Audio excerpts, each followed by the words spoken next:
If you've ever worked incredibly hard and still failed, this video is for you. Here's the belief most of us were raised on. Effort equals success. Work hard enough, long enough, and the results will come. It's a clean, satisfying equation.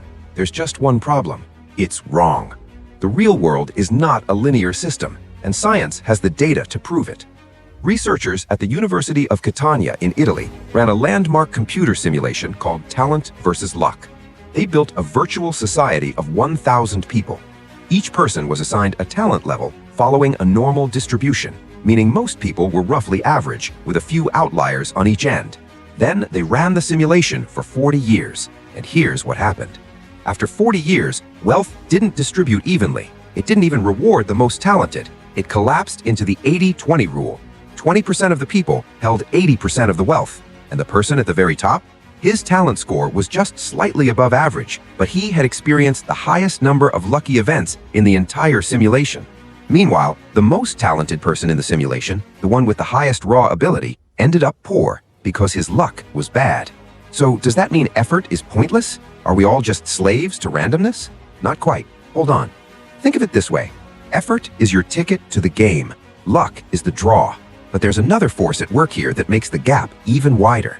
Sociologists call it the Matthew Effect. It comes from a line in the Bible: "To those who have, more will be given.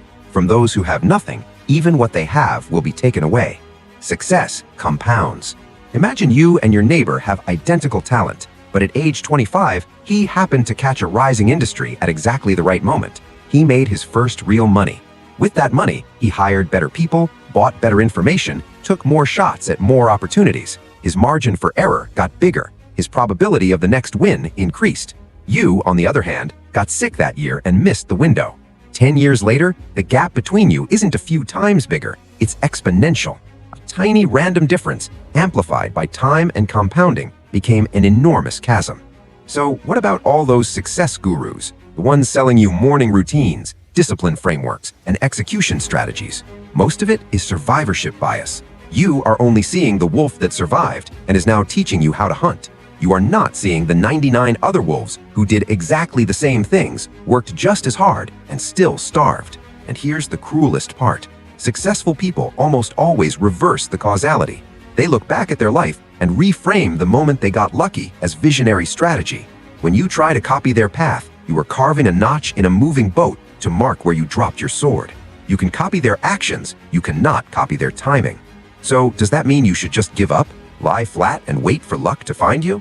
No, that's the other mistake. If you do nothing, your contribution to the equation is zero. And here's the formula that actually matters. Success equals talent plus effort multiplied by luck. If either of the first two terms is zero, it doesn't matter how large the luck multiplier is. 0 times anything is still 0. The purpose of effort is not to guarantee success. The purpose of effort is to increase your surface area for luck to hit. Working hard is like buying more lottery tickets. Winning is still random, but the person who buys 100 tickets will always beat the person who buys 1. But I still feel the anxiety. I put in so much, and the outcome is out of my hands. That loss of control is suffocating. This is where Stoic philosophy becomes essential. The ancient Roman philosopher Epictetus proposed what he called the dichotomy of control. There are only two categories of things in this world: things you can control and things you cannot. Things you can control: your effort, your skill development, your mindset, your choices. Things you cannot control: the economy, the timing of industry trends, your boss's preferences, random luck.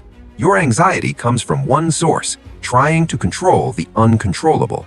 A rational archer does not obsess over where the wind will blow. He focuses on his form, his breath, his release. Then he lets the arrow go. The outcome is no longer his to hold. In a chaotic system full of randomness, the most heroic thing you can do is to keep playing your best hand, even when the cards you've been dealt are terrible. Your value is not defined by the result. Your value is defined by the process. So here's the shift. Stop fighting the probability. Keep developing your talent. Keep buying your tickets. And when luck finally lands, be ready to catch it. If it doesn't come, be the archer who loves drawing the bow. Do everything within your power, then release the rest to chance and time. There's an old saying, do your best and leave the outcome to heaven.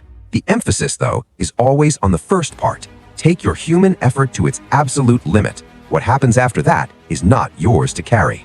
Romain Rolland once wrote, "There is only one true form of heroism in this world, to see life clearly for what it is and to love it anyway." Effort should not be a bargaining chip you exchange for success. It should be your weapon against mediocrity, your weapon against randomness. In this uncertain world, may you still have the strength to draw the bow and the wisdom to enjoy the act of drawing it.